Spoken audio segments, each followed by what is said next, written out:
La République du Congo a été proclamée et notre cher pays est maintenant entre les mains de ses propres enfants.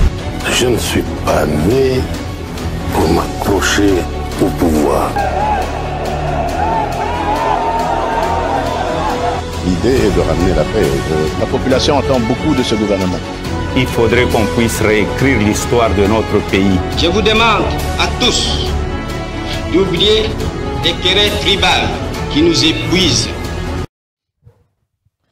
Plateau spécial Enjeu de l'heure. Aujourd'hui, nous recevons pour vous le président national du parti Orange, M. Fiyou Ndondoboni. Le parti Orange a fait un très bel parcours ici, en République démocratique du Congo. C'est parmi les premiers partis politiques qui ont initié du côté de l'opposition d'aller aux élections présidentielles, de choisir un seul candidat. Le parti Orange a été également dans plusieurs négociations par rapport l'unité du rassemblement, tout ça. À l'unité du rassemblement, qui était une plateforme politique phare de l'opposition.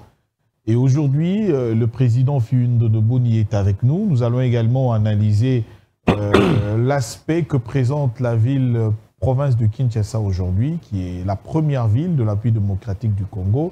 Là, nous allons vous prendre en tant qu'expert sur le plan architectural pour parler un peu de Kinshasa. Ville sale, parce qu'aujourd'hui, on dit que Kinshasa a évolué et les choses marchent. Mais avec ces inondations, on ne sait où aller. En co-présentation de ce plateau spécial Enjeu de l'heure, Patrick Lokala, responsable de la rédaction du grand journal de Tosunga la télévision, et puis Guylain Kachoko, responsable de la production ici à Tosunga la télévision. Bienvenue dans ce plateau spécial. Merci Roland. Merci beaucoup. Alors, président Fiyou, si on vous demandait de faire l'état des lieux aujourd'hui du parti Orange, qu'est-ce que vous pouvez dire? Et au profilement déjà des élections de 2023, comment se prépare le parti Orange? Bon, le parti Orange comme structure va bien. Évidemment, comme tout parti politique, il y a un moment, où l'on travaille plus. Il y a des moments où on se stabilise, on est censé se consolider. Donc, nous avons travaillé avant les élections en 2018. On a sérieusement travaillé. À l'époque, nous étions à l'opposition. Et nous avons travaillé pendant les élections. Bon, notre satisfaction de savoir que l'opposition avait gagné les élections, c'est-à-dire le chef de l'État, Félix-Antoine Tshisekedi, a gagné les élections. Et après, il fallait une consolidation du parti, travailler sur notre implantation, travailler sur l'extension du parti, aller dans d'autres provinces. C'est ce que nous avons fait. Et nous croyons qu'aujourd'hui, nous sommes prêts à aller justement affronter cette réalité électorale en 2023 et nous travaillons par rapport à ça. Le parti Orange va s'éranger derrière l'UDPS ou le parti Orange aura son propre candidat à l'élection présidentielle? Non, à l'élection présidentielle, le parti Orange est déjà prononcé. Hein. Le parti Orange soutient et présente la candidature du chef de l'État, Félix-Antoine Tshisekedi. Le parti Orange est allié de l'UDPS. Le parti Orange va aligner des candidats au niveau provincial, au niveau national, va aligner ses candidats. Mais au niveau présidentiel, le parti Orange porte la candidature du chef de l'État, Félix-Antoine Tshisekedi. Ah, je me rappelle, il y a pratiquement 5 ans, dans le spot du parti Orange, le parti Orange présentait un programme. Et pour d'autres candidats qui n'avaient pas de programme, le parti Orange se disait qu'il fallait choisir sur base du programme que lui avait. Il avait pour le Congolais, il avait une vision. Alors, malheureusement, aucun candidat n'a été élu. La vision reste. Vous savez, à l'époque, en 2018, on avait aligné des candidats pour la ville de Kinshasa, à l'époque, parce qu'on avait une vision pour Kinshasa, mais le parti a une vision pour la nation. C'est-à-dire, notre vision est que le rêve du Congolais devienne une réalité, que chacun croit à son devenir, au devenir de cette nation. Par rapport à cette vision, il y a un plan stratégique qui est mis en place. Il y a des actions, des étapes appropriées qui existent avec une philosophie claire, une doctrine et une idéologie bien fixée. Par rapport aux actions de notre projet de société, il y a 3 axes importants. D'abord, c'est la restauration de l'homme congolais. Deuxième axe, c'est de créer le cadre d'épanouissement de cet homme. Et troisième axe, c'est arriver maintenant à à redonner le sens d'honneur de la dignité du Grand Congo. Ça, ce sont nos 3 axes importants qui s'installent, qui s'articulent autour d'une idéologie et avec un programme qui fera à ce que le revenu clair vienne pour matérialiser ces programmes. Donc, nous avons un programme par rapport au parti. Et quand nous travaillons dans les cadres de l'Union sacrée avec le chef de l'État, tout ça, nous apportons nos éléments en contribution. Mais en tant que parti, nous avons notre programme, nous avons une vision, nous avons un projet et nous avons une idéologie bien claire qui convainc nos militants à adhérer dans notre parti. Alors, on va changer de chapitre pour parler de l'actualité politique qui jalonne pratiquement, que ce soit la politique, l'économie, tous les secteurs de la vie des Congolais, beaucoup plus la situation de l'Est. Patrick Lokala. Monsieur Fihoundo Boni, il faut dire que c'est depuis plusieurs années que notre pays est confronté à ces problèmes d'insécurité au niveau de l'Est. Mais ces derniers temps, c'est comme si la situation commence à atteindre, je dirais, le plus haut degré, le paroxysme, et jusqu'à ce que le chef de l'État a instauré l'état d'urgence dans cette partie du pays. Mais malgré tout cela, on voit qu'il y a toujours des groupes armés qui opèrent, qui continuent à tuer les Congolais, les Congolaises de cette partie du pays. Et récemment, d'ailleurs, il y a eu un bombardement au niveau d'une église qui a occasionné, à Kassindi, qui a occasionné la mort de plusieurs personnes, et plusieurs autres personnes étaient blessées atrocement. Vous êtes un parti qui, je dirais, de l'Union sacrée. Alors, comment voyez-vous cette situation? Comment vous analysez cette situation? Bon, d'abord, je compatis et présente toutes mes condoléances aux familles éprouvées par rapport à cet ignoble crime qui a été commis à l'Est. C'est un signe de lâcheté, c'est un signe de faiblesse de personnes qui attaquent des innocents, qui n'ont rien à voir avec leurs intentions démesurées. Ce sont des personnes qui n'ont aucun respect de la vie. Et ce comportement est condamnable et nous les condamnons. Donc, il est vrai, il y a toutes ces choses, mais il faut comprendre que après ce qu'on appelle l'apogée, il y a ce qu'on appelle le déclin. Donc, pour qu'il y ait déclin, il faut qu'il y ait un point culminant, et de ce point culminant, il y a une chute. Aujourd'hui, nous devons nous dire que ces ennemis du peuple congolais qui attaquent, qui veulent fragiliser notre nation, qui ont des intentions négatives contre la nation, sont au bout de leurs actions. Et puisqu'ils sont au bout, ils commencent à avoir des comportements démesurés et des comportements irresponsables et des comportements à tirer partout. Et c'est ce qui justifie toutes ces choses-là. Ça, c'est d'une part. Et d'autre part, vous devez comprendre que la situation du Congo est très complexe. Le positionnement déjà du Congo, la réalité du Congo a une complexité telle que gérer la question du Congo, ça demande beaucoup de choses. Le Congo est le seul pays qui, à la table ronde de Bruxelles, avait un siège, mais il n'y avait pas de personne. L'unique pays d'Afrique, en fait, l'État indépendant du Congo, qui était présent. Mais en réalité, cette indépendance dont on parlait à l'indépendance, à la conférence de Berlin, ce n'était pas l'indépendance dans le sens de la liberté. C'est l'indépendance dans le sens ça n'appartient à personne, en fait. Donc aujourd'hui, nous sommes dans une situation où tout le monde se considère a le droit de venir puiser dans ce grand pays qui est le Congo. Donc, nous ne nous battons pas seulement contre ces petits pays qui est le Rwanda. Le Rwanda n'est que ce qu'on appelle un État pion. C'est un État qui est un élément qui se présente, mais derrière... Une partie visible de l'iceberg. Oui, c'est une partie visible, mais derrière, il y a toute une force qui est en train de le soutenir. C'est comme quand tu vois un enfant venir te défier, toi, une grande personne, dis-toi que derrière cet enfant, il y a des forces qui s'y cachent. Donc, en fait, c'est ça la réalité. Mais la force est celle-ci, c'est que le chef de l'État, par son effort de diplomatie, le chef d'État Félix-Antoine Tshisekedi, par les actions diplomatiques importantes, ça rend maintenant toutes ces forces qui sont en train de soutenir la personne du président rwandais dans l'incapacité de continuer leurs actions. Parce qu'il a dévoilé d'une manière claire aux yeux de tout le monde que le problème de l'insécurité à l'Est, c'est ces messieurs-là. Et il a pointé du doigt, et tout le monde sait aujourd'hui, c'est lui, ces messieurs, qui est le problème de la situation de l'Est. Ce n'est pas un signe de faiblesse, mais c'est un début de solution.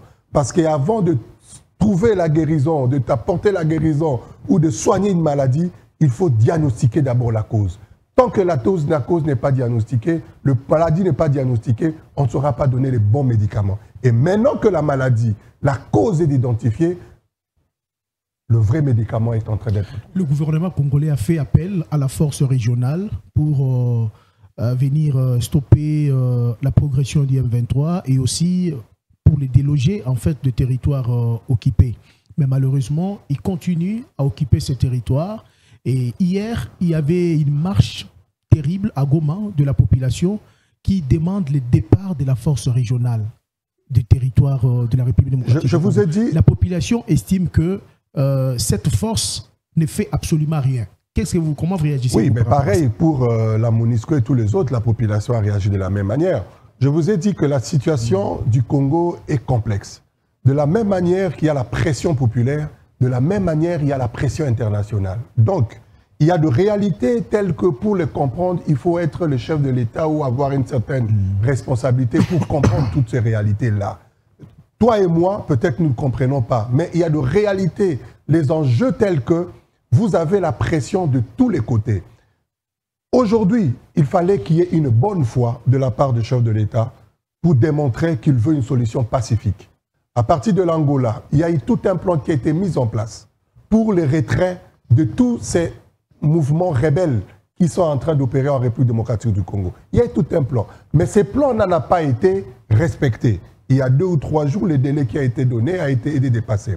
Donc là, le chef de l'État sort un ragaillardi pour dire, voilà, malgré la bonne foi qui est mienne, vous vous rendez compte que ces gens ici n'ont aucun respect de tous les accords que nous sommes en train de prendre. Pareil pour cette force-là. C'est tout simplement pour commencer à montrer la bonne foi. La bonne foi pour qu'il ne soit pas accusé un jour que c'est lui qui est l'élément bloquant par rapport à une solution pacifique. Mais avant cette bonne foi, il avait démontré la possibilité de frapper par les armes. Mais 2 ou 3 jours, il y a eu accalmie pour dire que si cette situation pacifique ne trouve pas de solution, nous allons tous nous plonger dans la solution militaire. Parce qu'il a lui-même dit au Congrès que si cette situation politique ne trouve pas d'issue, il y aura... Mais la solution militaire, on ne parvient pas à M. Fiou. Non, ce n'est pas qu'on ne parvient pas. Notre armée paraît faible. Non, je vous empêche. Parce que le M23 ne fait que progresser, et vous retire la parole de dire que notre armée ne peut pas. Nous sommes une des plus grandes armées de ces continents. Nous ne sommes pas n'importe qui. De par seulement notre vocation, notre armée est parmi les plus grandes armées et fortes de l'Afrique. Donc, aujourd'hui, si notre armée n'attaque pas comme prévu, c'est par rapport aux engagements liés aux accords. Ce n'est pas par faiblesse, ce n'est pas par incompétence, ce n'est pas par manque de matériel. Est-ce que vous avez vu ces M23-là avancer? Non, ils n'ont pas avancé. Est-ce que vous les avez vus conquérir d'autres territoires? Ils ne l'ont pas fait. Donc, aujourd'hui, nous sommes dans une situation telle que, il faut, comme on dit en lingala balobi, Pelisamoto. Vous allez voir, nous avons des vaillants héros, nous avons des vaillants militaires, Bilombe Mibali, ces messieurs-là ne vont pas tenir, qui sont suffisamment équipés. Le gouvernement, par le chef de l'État et le Premier ministre, met les moyens suffisants pour que notre armée, il a dit à Kitona, concentrez-vous pour les pays. Moi, je m'occupe de vos familles. Je m'occupe de votre avenir. Concentrez-vous pour l'intérêt de la nation. C'est un homme de parole et c'est comme ça que ça se fait. Alors, je voudrais rappeler que nous sommes en même temps en direct sur YouTube, en streaming. Ceux qui nous suivent également en direct de partout où vous êtes, vous pouvez envoyer également vos questions à notre numéro qui est au bas de vos petits écrans. Donc, Enjeu de l'heure est en direct sur TNT et nous sommes également en direct sur YouTube. Guilain Kachoko, allez-y. Le président Félix, quand il a pris le pouvoir, ses dictateurs, comme le pouvoir passé, le régime de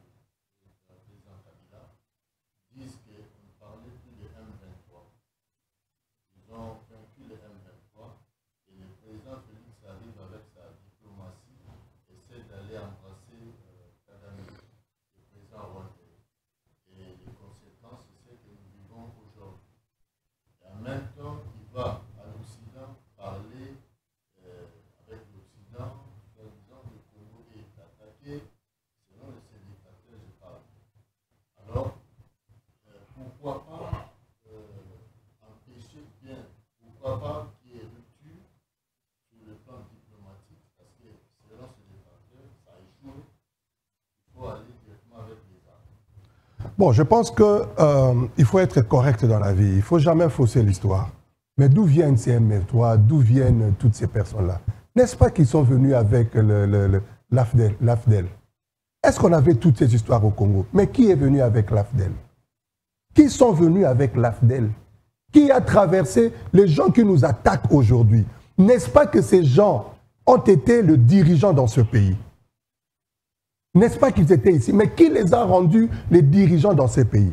N'est-ce pas, ce n'était pas le régime qui dit qu'il avait calmé ou annulé les M23? Non, écoutez, il y a des choses, par moment, il faut tout simplement se taire pour ne pas pousser les gens à renouer la plaie du passé.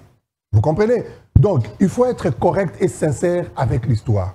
Aujourd'hui, la question du M23, ce n'est pas la question du régime actuel, parce qu'il vient, il a trouvé ses actifs, et en tant que bon leader, quand on a le pouvoir, on assume la responsabilité sur le passif et les actifs.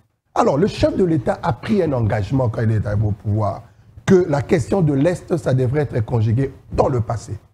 Et pendant sa mandature, il a promis de créer la stabilité à l'Est. Dans sa stratégie, il a clairement dit, il a commencé par une stratégie pour régler tous les problèmes avec les 9 pays voisins. C'est-à-dire, si toi, tu as un problème, par exemple, d'insécurité, ou tu trouves que ton problème par rapport au Congo, tu as besoin d'avoir un peu de courant, ok, je règle ton problème de courant, laisse-nous en paix. Si tu as un problème sur l'exploitation de telles choses, moi je t'en donne, laisse-nous en paix. Il a fait cette négociation avec tous les 9 voisins, y compris le Rwanda. Parce qu'il fallait, en tant que leader d'Afrique centrale, bâtir. N'oubliez pas qu'à l'époque de CPGL, le Rwanda, Burundi, tout consort, étaient nourris, et jusqu'à aujourd'hui sont toujours nourris par les Congos. Si aujourd'hui on ferme les frontières à l'est là-bas, quel est le premier pays qui sera frappé? Ce sera le Rwanda. Donc il ne faut pas que les gens aujourd'hui continuent à donner l'impression comme c'est Rwanda. Le Rwanda de lui-même ne peut rien faire. S'il arrive à faire quelque chose, il y a de force derrière. En fait, c'est pour revenir à ta préoccupation. Les retours du M23 aujourd'hui, ce n'est pas à cause de la diplomatie du chef de l'État. Ces gens-là existaient. Et ils étaient là, ils n'ont jamais été anéantis. Mais ils se sont calmés. Mais c'est maintenant qu'ils vont être anéantis. Parce que, je vais vous raconter une histoire biblique. On m'a dit qu'il y a beaucoup de gens qui sont des pasteurs ici. L'apôtre Paul se retrouve dans l'île de Malte. Son bateau a connu un problème et tout le monde est sorti, y compris lui. Hein. Il s'arrive dans l'île de Malte et il a trouvé dans l'île de Malte des personnes qu'on appelait des barbares. Ils étaient assis autour du feu. Mais l'apôtre Paul, quand il est arrivé, la Bible nous dit qu'il a attissé ce feu-là. De ce feu est sorti un serpent, une vipère. Mais les gens qui étaient là étaient confortables. Ils étaient dans le feu, mais oubliant que nous avons nakati. Mais nous quand le serpent est sorti, quand quelqu'un est venu à accentuer l'intensité du feu. C'est ce que le chef de l'État a fait. Il accentue le feu. Vipère abîmée. Maintenant, l'ennemi est sorti. On l'a identifié. Maintenant, on va écraser l'ennemi pour toujours. Mais vous avez dit... Et le pays va avancer. C'est ça la réalité, mon frère. Le est comme marionnette, mais derrière lui... Peu importe, mais c'est ça la réalité. Le chef de l'État a un système, il attaque, il contourne, il attaque, il contourne. Parce qu'il sait que les personnes qui les soutiennent, il les a identifiées, il négocie, il y a une forte diplomatie avec ces gens, au point qu'ils ont eu des engagements avec lui, ils ne peuvent plus soutenir officiellement. Officiellement, ils exposent leurs personnes et ils sont obligés. Est-ce que tu avais déjà vu la France condamner le Rwanda? Oui, mais dans le même ordre d'idée, j'ai dit ceci, le Rwanda, la RDC reçoit les munitions de la part de la Turquie et 2 jours après, c'est le Rwanda qui reçoit les émissaires militaires turcs. Donc on se demande... non, il ne faut pas se demander. C'est un État souverain. Il a la liberté. La RDC en même temps non, ça c'est pas notre problème. Ils peuvent, c'est un État qui est autonome. Il peut renouer des relations avec qui, c'est leur problème. Mais vous ne savez pas les déçus du carte de ces deux rencontres-là, vous ne savez pas. Donc, deux fois, il faut laisser les choses comme telles. La solution alors, la solution pour arrêter ces massacres-là, ça fait plus de 3 décennies. La solution, c'est que le chef de l'État a pris un engagement. Il a dit, quand il va revenir devant le peuple aux prochaines élections, il va faire le bilan de ses actions. Il est conscient, responsable et conséquent des actions qu'il est en train de poser. Il a diagnostiqué, identifié 3 actions prioritaires. Des actions politiques, des actions diplomatiques et des actions militaires. Il a travaillé sur les actions politiques et diplomatiques. Maintenant, il y a les actions militaires. Est-ce que vous savez que des années et des années que nous étions sous embargo militaire, mais on n'en parlait pas. C'est maintenant que même les Congolais ont su que nous étions sous embargo militaire. Les gens ne le savaient pas. Et officiellement, cet embargo a été levé. Donc on faisait la guerre à l'époque comme ça, sous embargo militaire. Mais on avait les armes où? Donc aujourd'hui, cette question va être vidée de toute sa substance. La vision du chef de l'État est qu'après ces 2 mandats, quand il va partir, le Congo reste dans la stabilité comme il a promis. Et c'est ce qui va se faire. Alors, puisqu'on parle de la stabilité de l'Est du Congo, on parle également de l'opération d'enrôlement qui se termine dans pratiquement 48 heures. Une partie de l'Est est occupée. Pensez-vous que nous pouvons aller aux élections sans cette partie de l'Est? Bon, ben les élections, on a l'obligation d'aller aux élections parce que c'est constitutionnel. On a l'obligation d'aller aux élections parce que si nous n'allons pas aux élections, je peux vous retourner la question, comment allez-vous justifier en février 2024 la présence du chef de l'État Félix Antoine Tshisekedi comme chef d'État? Constitutionnellement, il sera hors mandat. Vous comprenez? Donc, ça risque de pousser le pays à créer ce qu'on appelle des cadres de concertation, des échanges, des dialogues pour trouver une légitimité de ceux qui sont censés gérer le pays. Nous fragiliserons davantage le pays. Donc, dans la vie, il faut savoir peser les pour et les contre. Donc, on a déjà eu des cas similaires. Il y a eu la situation des Yumbi il y a quelques années. En 2023, il y a eu le massacre des Yumbi. Et les élections ont eu lieu sans Yumbi avant et après. Il y a des élections à Yumbi.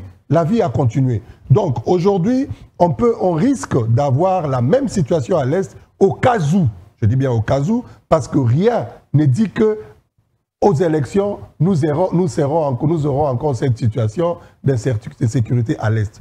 Je crois que ça fait partie de la 3e zone opérationnelle. Donc, dont l'enrôlement va commencer, sera autour du mois de mars, je crois, mars ou avril, si j'ai bonne mémoire.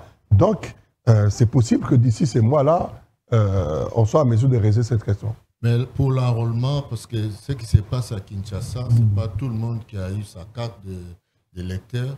Alors, au cas où on arrivait au 24 janvier... Bon, je ne pense pas être la bonne personne pour répondre à cette question, mais la CENI est consciente de cette situation. D'après un rapport, j'ai lu hier ou avant-hier, jusque-là, il n'y a que 50-60% de la population qui est censée s'enrôler, qui a sa carte. Donc, je suis passé dans plusieurs centres. J'ai vu qu'il y a toujours du monde à l'extérieur. Donc, je pense que la CENI est consciente de la situation. Elle aura peut-être l'obligation d'ajouter quelques jours. Et surtout qu'il y a eu une période où beaucoup d'opérateurs de saisie ou d'opérateurs de ces machines ont pris du temps pour maîtriser. Hein, ils ont perdu la première semaine. Chez moi, par exemple, là, les Banounous qui sont à Inongo, par exemple, en Kuboko, ils ont un sérieux problème par rapport justement à certaines machines. Ça a commencé d'abord 2 semaines de retard. Les machines sont arrivées, mais il y a des difficultés. Les techniciens qui doivent arranger, tout ceci. Donc, ce sont des problèmes dont la CENI devrait en tenir compte. Donc, je parlais d'Inongo parce que la partie Lukole, là, ça sera dans la 2e zone opérationnelle. Parce que quand je parle de chez moi, il s'agit de Inongo, Lukole, là, Yumbi, Bolombo, toutes ces zones-là. Ce sont les Banounous Bobangi qui occupent cette zone et je suis l'un qui incarne le leadership de ces côtés-là. Vous êtes membre de l'Union sacrée. Est-ce que vous ne pensez pas que vous, parce qu'on va vous regarder, on ne va pas seulement regarder Kadima et son équipe, on va aussi regarder vous qui êtes au pouvoir. Non, jusqu'à le chef de l'État parle d'un État de droit. La CENI, c'est Commission électorale nationale indépendante. La CENI est indépendante. Il ne faut pas que les politiques viennent... L'unique interlocuteur au gouvernement par rapport à la CENI, c'est le ministère de l'Intérieur. Il ne faut pas que les uns et les autres viennent dire à la CENI. Non, la CENI est indépendante. Il a pris l'engagement à l'Assemblée nationale. Il va répondre devant le peuple de son organisation. Donc, il ne nous revient pas de... Tout ce que nous pouvons dire, c'est identifier les problèmes, transmettre par les canaux officiels pour que la CENI joue son rôle. Il ne nous revient pas de faire la pression à la CENI. Ensemble...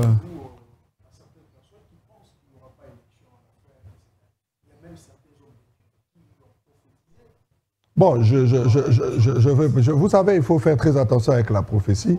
La prophétie, j'ai suivi cette prophétie qui disait que la date actuelle sera repoussée. Il n'a pas dit qu'il va reporter les élections. Oui, bon, quelque chose peut être les problèmes de machines, tout ça, peu importe. Mais du moins, les élections auront lieu. Ceux qui pensent qu'il n'y aura pas élection, qui continuent dans leur rêve, ils vont constater qu'il y aura élection et la vie va continuer.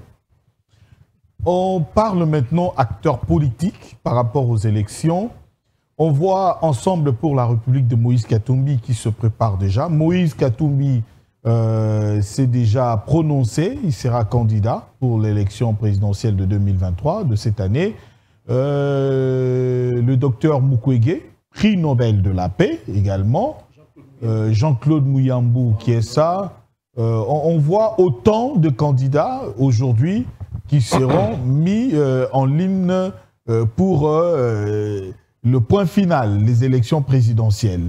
Alors, vous pensez qu'avec tous ces adversaires, l'Union sacrée est en mesure de gagner ces élections?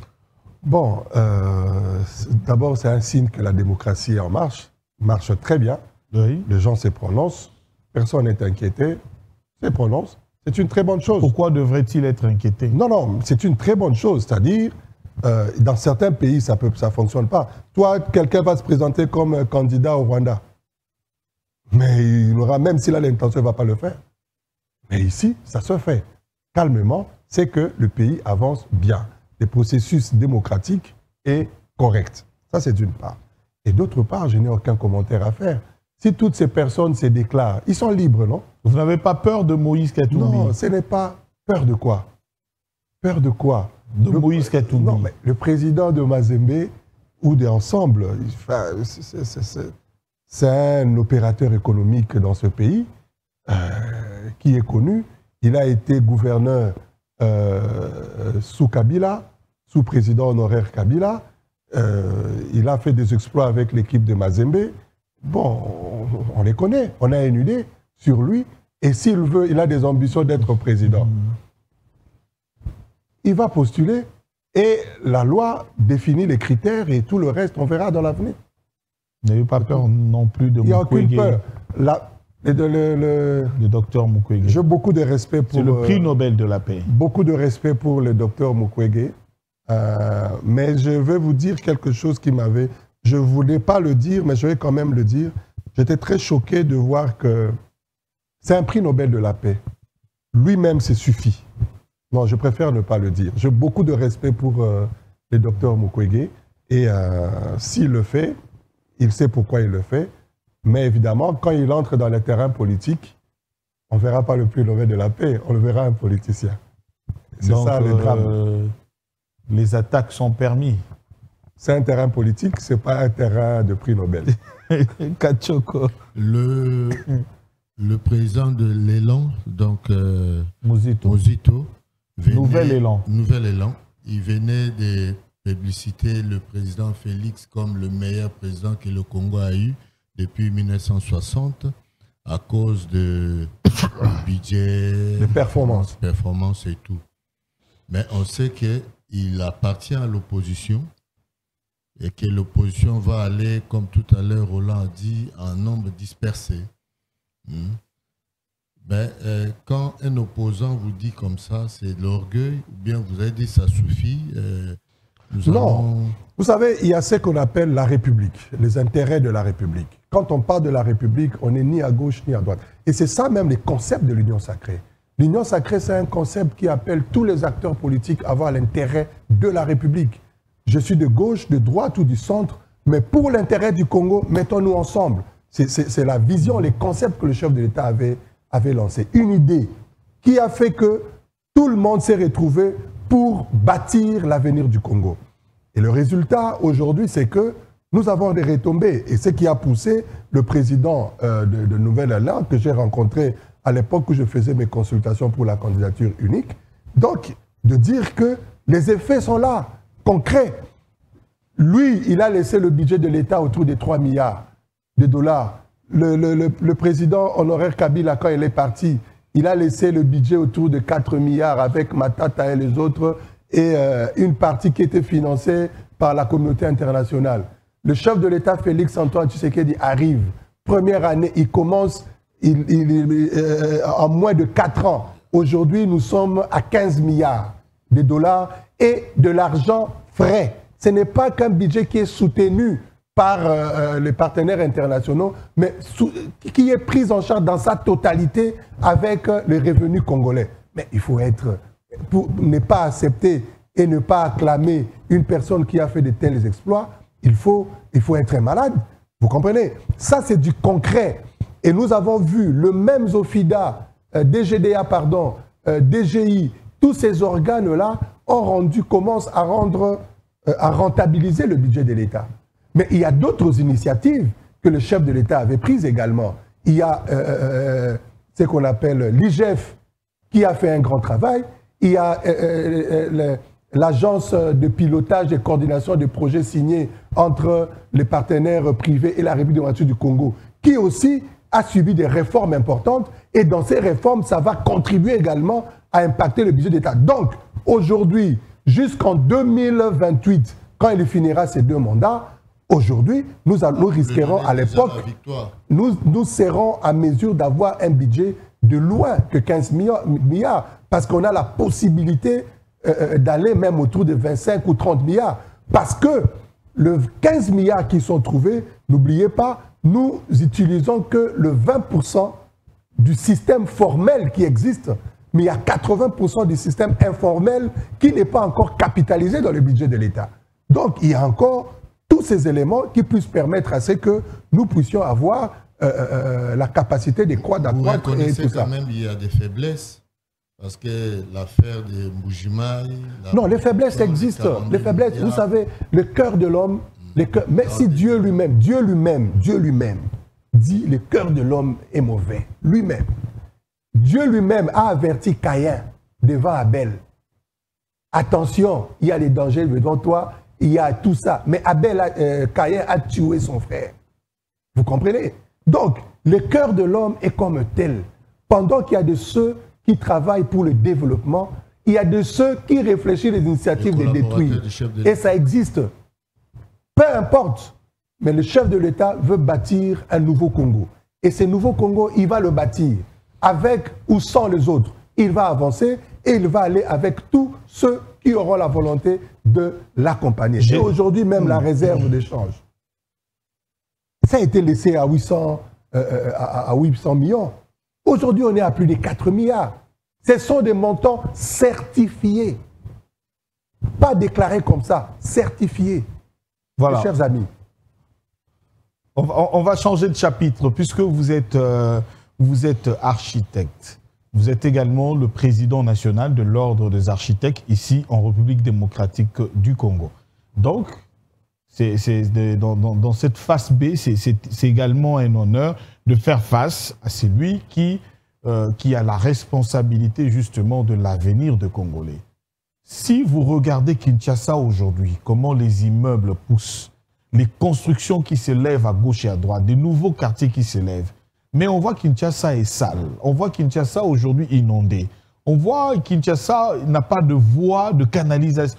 En fait, qu'est-ce qui se passe-t-il à Kinshasa et qu'est-ce qu'il faut faire maintenant? Kinshasa, le vrai problème, le premier problème de Kinshasa, c'est un problème de management, de leadership.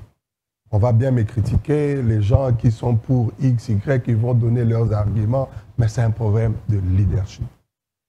Vous comprenez déjà que quand, dans un leadership, on fixe la barre sur la médiocrité, on n'ira pas trop loin. Je ne cite les noms de personnes. Je dis c'est un problème management. Et j'ai lu quelque part une déclaration selon laquelle les autorités de la ville se plaisaient de sortir de la liste de 25 villes les plus sales d'Afrique, du monde ou d'Afrique. C'est-à-dire la satisfaction, c'est de sortir. Et pourtant, il faut renverser les choses avec une vision différente pour aller beaucoup plus loin.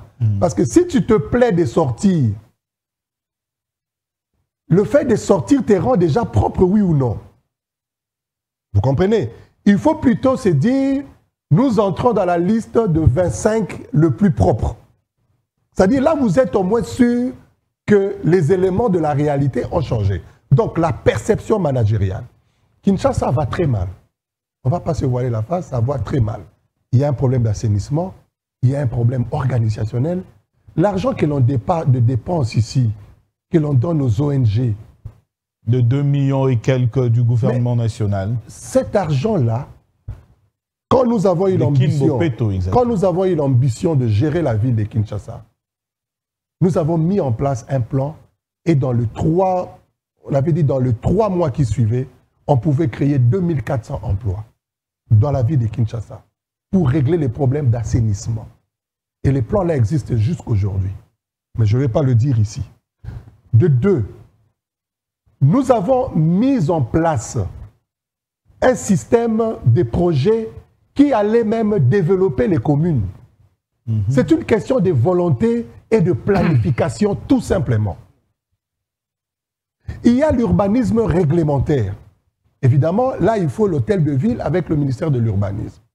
L'urbanisme, la loi, c'est-à-dire la fixation de principes. On ne peut pas, dans une ville qui est nôtre, un beau quartier avec des belles constructions comme GB aujourd'hui, tu entres dans ces quartiers, tu te dis, mon Dieu, ça c'est un gaspillage. Les routes, ça commence large, ça se termine petit, aucune réglementation. Kinshasa va mal. Quand il pleut, le gouverneur lui dit Kinshasa va très bien. Non. On a même suivi le bilan du président de l'Assemblée nationale, de surcroît professeur et pasteur, qui dit que tout va bien aujourd'hui quand nous avons pris Kinshasa et aujourd'hui. Je vais pas aller dans ces débats-là. Je crois qu'il faut... Je ne me suis pas préparé avec les statistiques. Je ne vais pas entrer dans les conflits personnels ou individuels parce que je fais une déclaration que Kinshasa va mal. Je parle avec un regard d'expert. Kinshasa va mal. Nous avons la possibilité, en un temps record, de rendre cette ville parmi les meilleures villes d'Afrique. C'est vrai, il y a des erreurs, mais nous pouvons récupérer ces erreurs-là. Il y a Expo Béton qui se fait chaque année. Fait des propositions, des développements de la ville. Il y a des forums qui s'organisent régulièrement. Mais le vrai problème, c'est un problème d'hommes et de volonté. C'est tout. Le jour où nous allons avoir un leadership dans la ville de Kinshasa, qui a la volonté, avec les efforts que fait le chef de l'État pour le développement de cette nation, si ces efforts-là rencontraient un leadership capable, digne et fort, avec des ambitions vraiment de bâtir une ville forte, Kinshasa serait déjà loin. Donc vous ne voulez pas de leadership qui chante pour le chef de l'État? Non, on n'a pas besoin de ça. Béton, non, on n'a pas... Vous n'avez pas besoin de chanter. Vous plaît, je cite pas... Non. Quand, vous savez, une personne qui est occupée n'aura pas le temps de tout ça. Quelqu'un qui est occupé n'aura pas le temps de tout ça. Tu vas avoir le temps où, avec tout ce qu'il y a comme problème à Kinshasa, le temps d'aller chanter, d'aller danser, d'aller te promener, quand on te voit à 2h, 3h, 4h du matin dans des boîtes de nuit. Tu auras ces temps où? Avec ces problèmes de Kinshasa. Les embouteillages qui sont là tous les jours. Mais ça devait être une préoccupation. Il y a des solutions simples pour ces embouteillages-là. Vous savez pourquoi il y a des embouteillages? Moi, pourquoi? la plupart d'embouteillages, regardez sur Willery ici, à la sortie des régies des eaux. Vous allez voir, il y a des trous énormes là. Mais les embouteillages là sont dus à tout simplement ces trous-là. Si aujourd'hui on les bouche, c'est fini, il n'y aura pas d'embouteillage. Pourquoi? Un véhicule qui venait vite s'arrête. Les temps de... Il protège ses amortisseurs, non? Celui-là qui venait aussi vite s'arrête, ralentit aussi. Effet ralentissement, ça s'accumule, ça s'accumule, ça s'accumule, ça arrive jusque-là très loin. Et c'est pourquoi vous allez vous rendre compte de la plupart de nos embouteillages. Quand vous traversez le dernier trou là, vous voyez que devant, il n'y a rien. La route est dégagée. Tout simplement parce qu'il n'y a pas justement de personnes. Le chef de l'État ne viendra pas regarder ces trous-là. Peut-être il ne passe même pas par Willery. Vous comprenez? Donc, le responsable local a l'obligation, pendant que les gens dorment, vous circulez, vous identifiez les problèmes. Et quand vous êtes dans votre bureau le matin, vous résolvez les problèmes pour que la population soit dans la quiétude et que l'image de la nation aille de l'avant. Alors, Fiyun Dondoboni, toutes ces choses donnent une colère spirituelle, mais je mettrai seulement. Il faut le réveil d'une nouvelle génération. Vraiment le réveil d'une nouvelle génération. Des personnes qui... Oui, il y a l'intégrité d'une part, les personnes qui voient différemment, qui ont un autre esprit. En fait, le Congo n'a pas seulement besoin des hommes intelligents aujourd'hui, mais le Congo a besoin des gens qui ont un autre esprit. Un autre esprit. C'est-à-dire de personnes qui peuvent voir au travers de la difficulté une solution. Des personnes qui peuvent voir au travers de problèmes, des personnes qui ne pleurent pas, mais qui peuvent faire des propositions, comment on va sortir.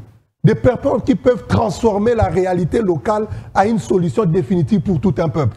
On a besoin de ces gens-là. Le réveil d'une génération. On est arrivé à la fin. Regardez l'objectif de la caméra. Il y a quand même une personne qui vient à Kinshasa d'ici quelques jours. C'est le pape François. On voit que les gens s'activent pour les chantiers parce que le pape doit arriver. Alors, un mot pour l'arrivée du pape et pour les chantiers qui s'activent.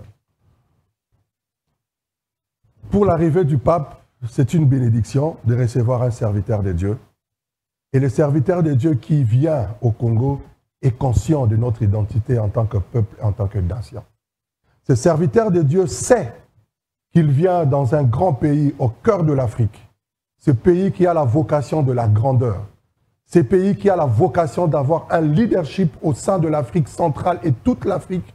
Et ce pasteur du monde vient dans ce pays parce qu'il est conscient que la terre de ce pays a une vocation spirituelle que Dieu a établie.